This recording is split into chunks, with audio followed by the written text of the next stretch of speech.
Major General Jaffrey, Mr. Ahmed Bilal Sufi, Major Lieutenant General Ghulam Mustafa Sahab, Ambassador Zamir Akram, ladies and gentlemen, Assalamu alaikum.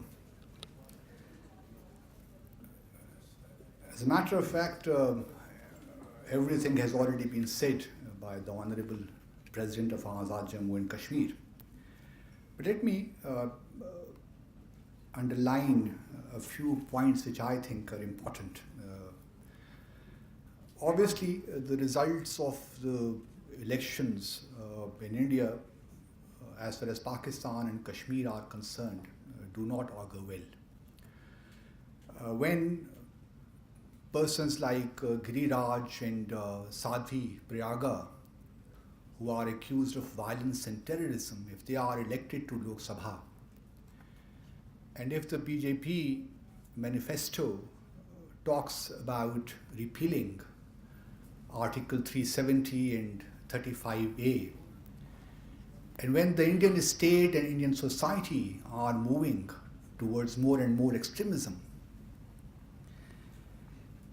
and when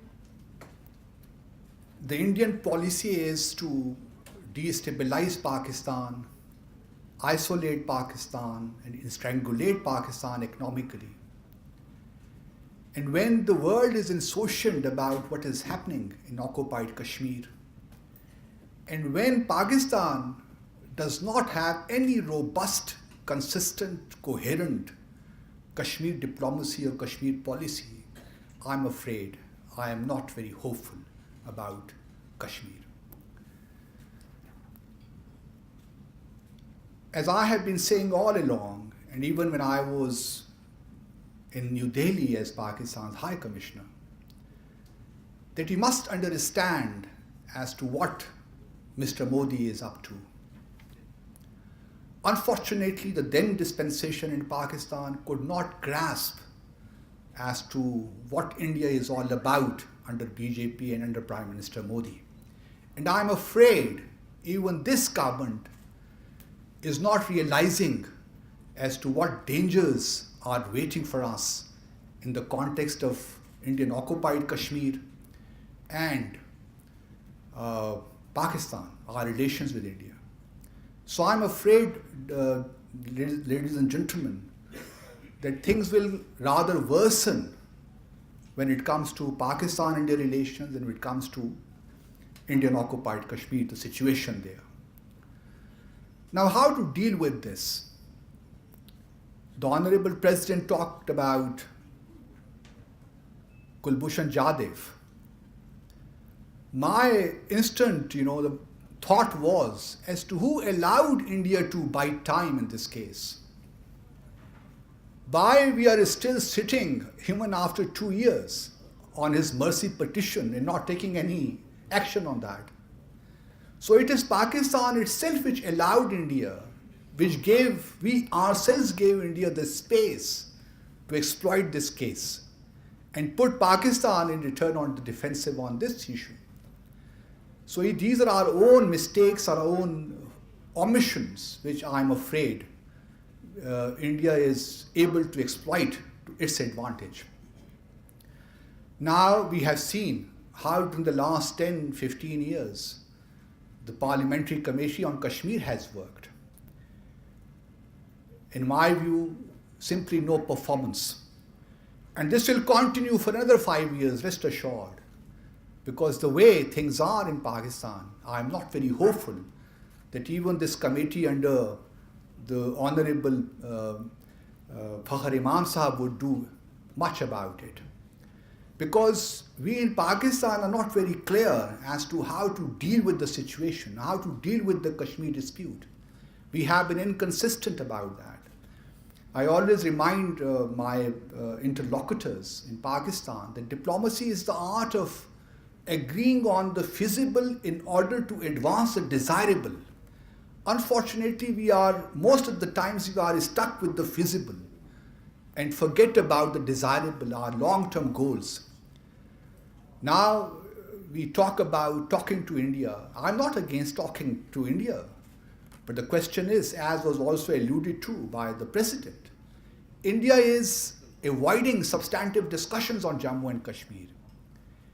India would never agree on, because I met Ajit Doval many times when I was in India. And I raised this question about having back channel discussions. What about the 4-point formula, which I criticized then too? It was again a misstep by the then President General Pervez Musharraf. But India is in no mood, and they are not in a hurry, mind you. They are willing to give time to this problem. They will brought about gradually, though, demographic changes there. They will also think about to implement the long-term RSS agenda of trifurcation of the Jammu and Kashmir state. Not only revocation of Article 370 or Article 335A, but their long-term agenda is to trifurcate this state into 3 parts. One is Ladakh, to make it a union territory, Jammu separated from the valley, and then deal with the situation in the valley. I mean, it's not a surprise for us that why the resistance movement has come, restricted to the south of Kashmir, south of valley only. You do not see much resistance in Jammu. You do not see any resistance in Ladakh, despite the fact that the Kargil is a still Muslim-dominated area. But now, gradually things are changing, and we in Pakistan, rightly so though, talking about things without realizing as to what changes are being brought about on the ground in occupied Jammu and Kashmir. Unless we have realization of that, I can tell you, nothing will succeed. We will never be able to realize our diplomatic goals when it comes to Jammu and Kashmir. Yes, we are economically weak. Yes, we do have political instability in Pakistan, unfortunately, and our politicians do not understand as to what are the challenges our country is facing. And that is the most unfortunate thing. You see the rhetoric, where it is going. I mean, nobody realizes what the dangers are. And I fully agree with the President that it is not only about India, Pakistan, or about Kashmir. Look at what is happening on the global stage. Try to understand the zeitgeist of this time. While we talk about globalization, we talk about regional integration, connectivity, but on the other hand, look at what policies President Trump is pursuing.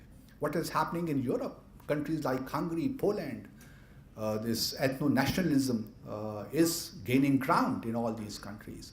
So India is not immune to that. Under Prime Minister Modi, the way things are in India, I'm afraid we will see more atrocities being perpetrated in Indian occupied Kashmir. We will see more efforts on the part of India to isolate Pakistan. We will see more violence in Balochistan in particular to scuttle CPAC. All these things will continue while India will try to reach out to Pakistan as well. To show to the world that despite all the problems Pakistan creates for India, India is still willing to reach out to Pakistan. Those will be optics, and I have some fear that we will be inveigled by India into this. And once again, I'm not against, I'm emphasizing that, against talks, dialogue with India. But this time round, I hope that we will be able to agree to resumption of the dialogue process when we are sure that India is willing to talk to us on Jammu and Kashmir, though chances are rather remote. In order to, now what is the way led for us?